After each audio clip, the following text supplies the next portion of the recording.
saya mahasiswi program studi pendidikan ilmu pengetahuan sosial Fakultas Pascasarjana Universitas Tadulako. Bertemu lagi dengan saya di video resume ketiga kali ini yang akan membahas mengenai model pembelajaran multikultural. Seperti yang kita ketahui bahwa model pembelajaran multikultural adalah sebuah cara konkret untuk mengintegrasikan dan menghargai perbedaan di dalam kelas dengan sebuah pembelajaran yang ada sintaknya ataupun langkah-langkah yang diberikan kepada siswa.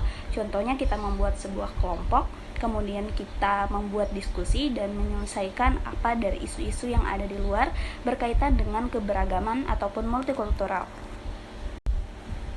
Menurut James Abeng yang dikenal sebagai Bapak Pendidikan Multikultural, dia memandang bahwa model pembelajaran multikultural ini bukan hanya sekedar penambahan ide, melainkan suatu hal yang sangat luas yang menanamkan bahwa etnis, ras, identitas sosial dan lainnya adalah bukan sekedar materi saja yang diajarkan di kelas, tetapi itu adalah sebuah penambahan untuk prestasi akademik siswa.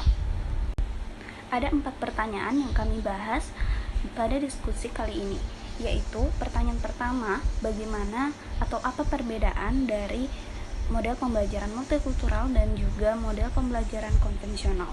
Seperti yang kita ketahui bahwa model pembelajaran konvensional adalah pembelajaran yang berpusat pada guru ataupun di mana guru masih menjadi fasilitator yang memegang semua materi yang bisa siswa dapatkan. Jadi guru yang menyalurkan materi itu kepada siswa.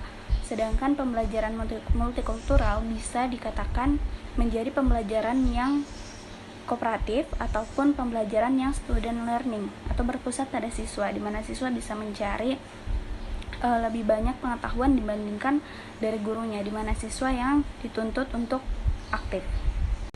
Pertanyaan yang kedua, bagaimana cara kita mengukur keefektifan dari model pembelajaran multikultural tersebut? Apakah ada indikator ataupun apa yang kita lakukan?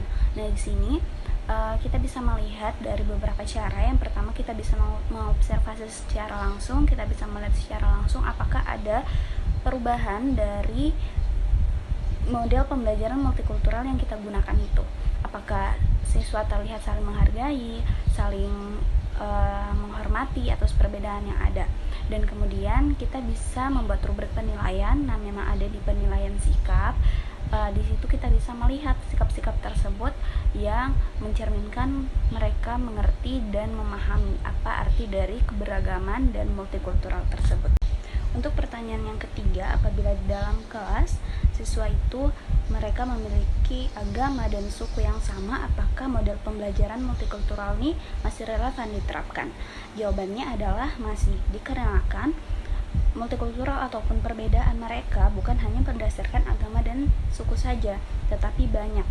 Jadi contohnya latar belakang mereka, hobi mereka, minat mereka, ekonomi, kemudian latar belakang keluarga yang bersifat pribadi itu bisa menjadi penyebab juga jika tidak adanya pendidikan multikultural yang diterapkan pada saat pembelajaran. Jadi kita harus tetap melaksanakan pembelajaran multikultural itu bahkan kalau bisa di semua mata pelajaran, di mana mereka saling menghargai, mereka dikelompokkan dengan cara yang bermacam-macam, bukan satu spesifikasi saja. Untuk pertanyaan yang terakhir, yaitu prinsip-prinsip model pembelajaran multikultural, itu ada 4. Salah satunya adalah mengakui dan menghargai keanekaragaman budaya. Nah, jadi di sini pertanyaannya adalah berikan contoh prinsip tersebut di lingkungan sekolah dan masyarakat. Nah, prinsip tersebut kalau di sekolah seperti yang sudah saya jelaskan tadi, yaitu kita mengajarkan siswa artinya perbedaan agama, ras, dan lain-lainnya. Dan juga kita di sekolah supaya kita sesama pendidik, kita harus saling menghargai atas perbedaan tersebut. Nah, untuk contohnya meningkatkan bahasa daerah atau bahasa lokal kita, karena memang Sulawesi Tengah untuk bahasa daerahnya rendah, dan untuk di kehidupan sehari-hari kita bisa menghargai antar sesama teman sebaya dan juga di keluarga dan masyarakat.